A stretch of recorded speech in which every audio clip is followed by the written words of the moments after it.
What's up everyone on the internet? Thank you for making this video part today. I am so excited to post one for you guys because for this video, we're going to be taking a look at a movie that scared the crap out of me when I was a kid.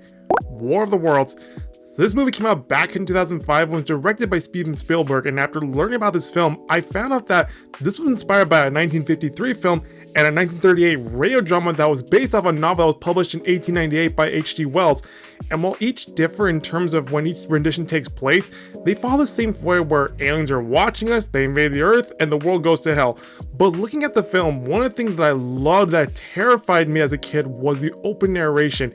Hearing Morgan Freeman explaining how for thousands of years aliens have been watching us and were plotting to take over our world. And when looking at the 1953 version, that film also opens up with a pretty haunting narration of how aliens have traveled across our galaxy to take over our planet.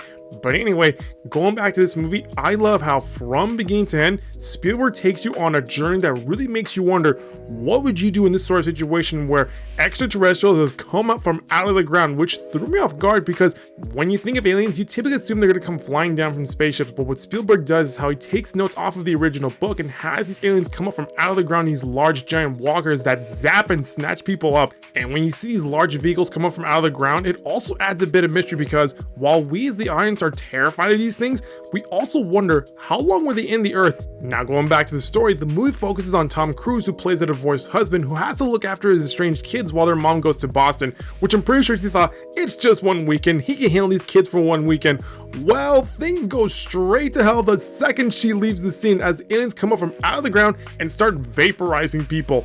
And the movie takes off from there as we see this father, his teenage son, 10-year-old daughter try to make their way from New Jersey to Boston.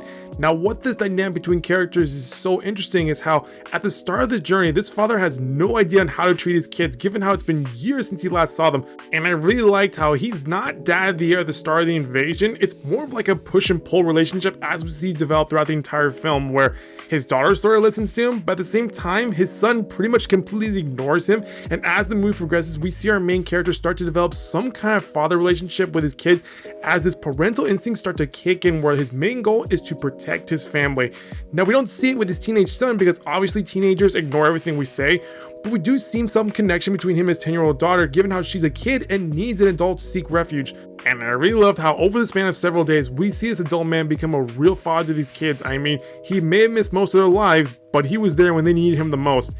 Okay, so we have our three characters who are off on their journey to Boston. Let's talk about the journey itself because wow, there are a lot of images that are just burned into my memories, which is funny because while the aliens are creepy and the machines they're piloting are crazy Titanic, it's the path they leave behind is what's terrifying. Best examples when we see countless bodies floating down the river, and shout out to John Williams because hearing his score play as we see these bodies from the eyes of a 10-year-old girl, it really freaked me out. And now that I think about it, something like that wouldn't scare me, but because of the score, it really changes the scene drastically. Another scene that adds a little horror to the occupation of these aliens is where you see this red organic waste all over the place, which is a result from, I guess, the exhaust from these giant walkers.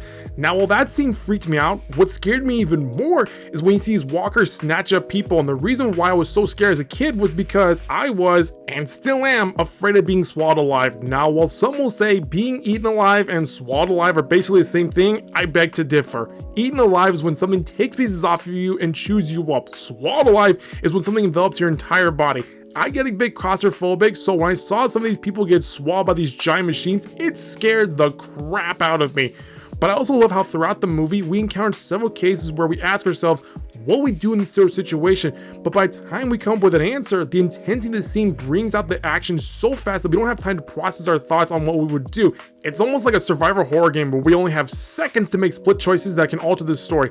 Now going back to these aliens, while they are basically the bad guys of the story, we don't really get a good look at them throughout the movie. I mean, yeah, we do get a small scene that takes place in a basement and we do see them at the end of the film, but I really wish that we got to see more of these creatures. But then again, if we look back at the original source material, I don't think they have much of a presence in the novel as well.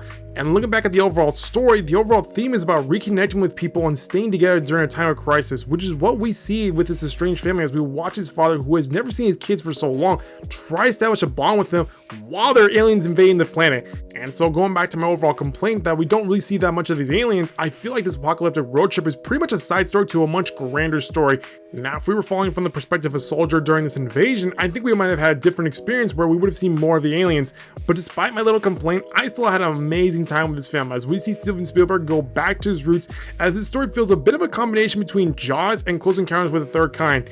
Now, I mentioned those movies because when you have the horror aspect of Jaws, which is letting your imagination scare you even more, and then you mix that with the cross-country scenery that we get in Close Encounters, you have this apocalyptic alien invasion. And after looking at this film, it makes me want to take a look at the 1953 version and the 1938 radio drama to see how they handle the story, and I think I also want to take a look at the book as well.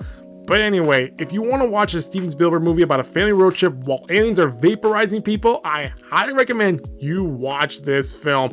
Well, that's going to do it for this video, guys. That was my overall view for War of the Worlds. If you like what you saw, hit the subscribe button so you can always updates from this channel. I'll see you next time with a brand new video.